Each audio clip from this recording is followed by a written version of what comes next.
Gokai, the fifth floor. Gokai, misunderstanding. They sound exactly the same. Gokai, gokai, gokai, gokai. So we can say 5階と誤解する。4階だと思ってたんだけど、誤解して5階に行っちゃった。あ、私ここのアパートに住んでるの。何階ですか？5階です。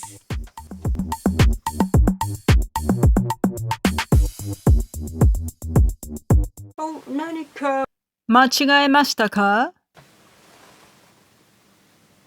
そうか、5階じゃなくて5階。